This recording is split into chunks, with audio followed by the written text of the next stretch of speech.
Welcome back to another episode of Tech Headlines Today. This is episode number 34. If you want more info on a topic that we cover, check out the show links in the description. Subscribe or follow if you haven't yet, and let's get into it. Lyft follows Uber in adding temporary fuel surcharge.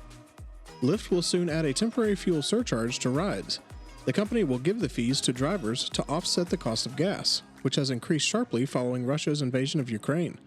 The company hasn't revealed how much the surcharge will cost users per ride, how long the measure will likely be in place, or whether rides in electric vehicles will be affected. We've been closely monitoring rising gas prices and their impact on our driver community, Lyft Senior Communications Manager CJ Macklin told Engadget in a statement. Driver earnings overall remain elevated compared to last year, but given the rapid rise in gas prices, we'll be asking riders to pay for a temporary fuel surcharge, all of which will go to drivers. We'll share more details shortly. The addition of a surcharge follows a similar move by Uber.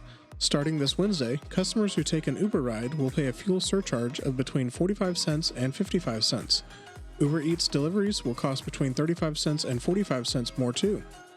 Uber says it will reevaluate the fee after 60 days, and as with Lyft, all of the surcharge fees will go to drivers and couriers. China's cyberspace regulator drafts new rules to protect minors. Companies engaged in online gaming, live streaming, audio and video in China should set up a youth mode to protect minors, according to draft regulations issued on Monday by the Cyberspace Administration of China. The major platforms should regularly conduct assessments on cyber protection for minors in order to provide a clean online environment for them, CAC said, adding that the platforms should also cap daily spending amounts for minor users. Last year, China introduced new rules that limited the amount of time minors can spend on video games to just 3 hours a week, a move it said was necessary to combat gaming addiction. Mask Unlock is finally live on iPhone as iOS 15.4 arrives. Apple's latest version of iOS and iPadOS is now live and includes new features like Face ID with a mask unlock. The OS will walk you through setting up the opt-in feature, while warning you that things are naturally safer with relying on the full face. Apple introduced 37 new emojis and Tap to Pay, which is the ability to accept payments on your iPhone via the NFC chip. The other big news here is on the iPadOS and macOS side. Apple's not positioning it as a sidecar killer exactly, but it will no doubt fill that role for many users. The feature makes it possible to sync keyboards, trackpads, and mice between a Mac and iPad. That means you can drag and drop files between the devices and operating systems, effectively using a more seamless version of AirDrop. Legal practice fined £100,000 after hacker stole court info.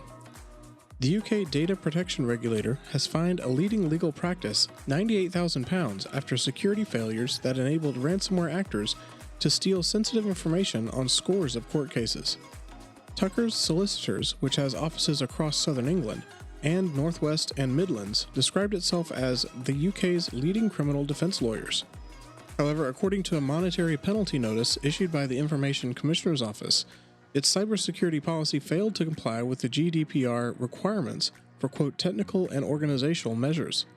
As a result, threat actors were able to breach the firm's network, possibly by exploiting a vulnerability that went unpatched for 5 months, and encrypting nearly 1 million files on an archive server. LinkedIn and Year Up partner for a more diverse IT future. LinkedIn is giving IT pros the opportunity to volunteer their time and skills as part of a partnership with job training nonprofit Year Up. LinkedIn has become one of the major enterprise partners for Year Up and has hired 105 interns since partnering with the nonprofit. Year Up is a career readiness program that offers young adults from underrepresented communities the opportunity to gain experience and skills for a new career in tech. LinkedIn's partnership with Year Up has fostered diversity in the organization. By making a concerted effort to dismantle the traditional hiring structure, LinkedIn has opened the talent pipeline to less traditional talent pools. Walking CPU. Man tapes 160 chips to his body and tries to smuggle them into China. A man trying to smuggle processors into China was caught by local officials as he was walking rather strangely. After further inspection, custom officers confiscated a total of 160 CPUs and a total of 16 foldable mobile phones that had been tied with tape to his inner calf, waist, and abdomen. Chinese customs announced on social media, dubbing the man the walking CPU. Taping CPUs to your body may seem bizarre, but it's a common way merchants can avoid paying import duties on electronics they seek to bring into China to sell to local customers. Last year, customs officials in the country caught another man trying to smuggle 256 Intel processors by taping them to his legs and torso.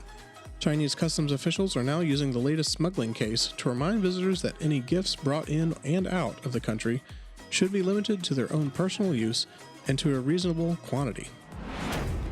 Save the climate with environmental intelligence.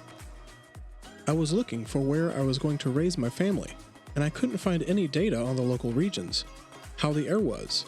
That's data that the state doesn't have, and what they do have is more for long-term urbanization projections, stated Rand Korber, CEO and founder of Breezometer. Rand saw with concern the increasing levels of air pollution in the world and wanted to keep his family safe from it.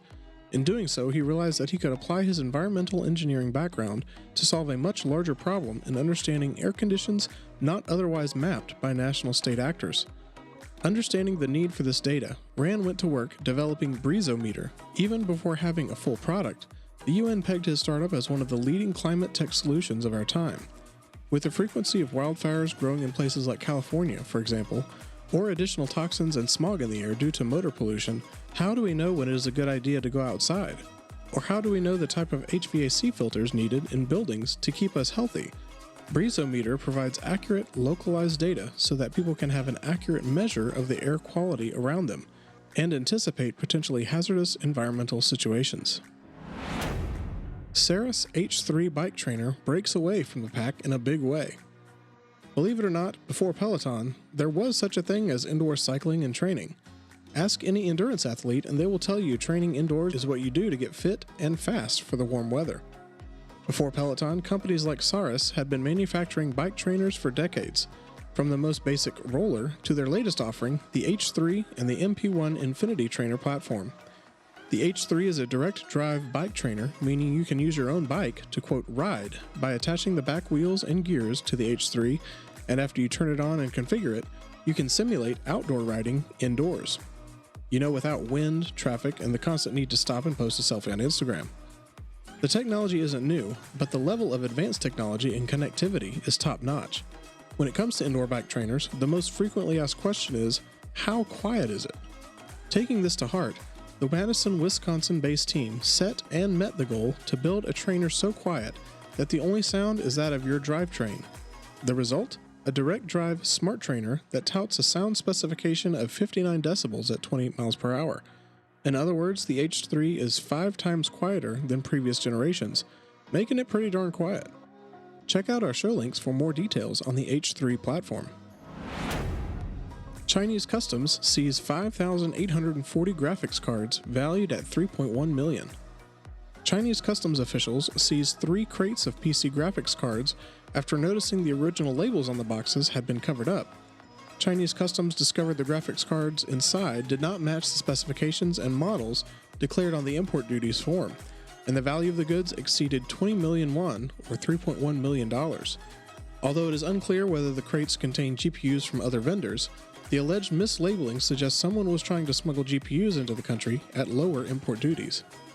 What will happen to the confiscated graphics cards is also unknown, but the seizure occurs as China has implemented strict rules to outlaw cryptocurrency mining in the country. Apple supplier Foxconn halts production amid COVID-19 outbreak in China. China has locked down key cities as it deals with the biggest COVID-19 outbreak since the pandemic began. The move will not only affect tech manufacturing, but also container shipments. The Chinese government has ordered lockdowns in multiple provinces and cities to stem the spread of a viral outbreak from the COVID-19 virus. Foxconn, the world's largest contract electronics manufacturer, said today it would suspend production at its Longhua and Guanlan factories in Shenzhen to minimize the potential impact from the coronavirus outbreak. Shenzhen is a manufacturing hub for Apple, Oppo, and many other tech companies. The production suspension comes at a bad time for Apple as it just announced several new products. Thank you for joining us for another episode of THT. Go ahead and share it with your friends. They might like us too. Check out the show links for additional information on the topics that we covered today, and we'll see you tomorrow.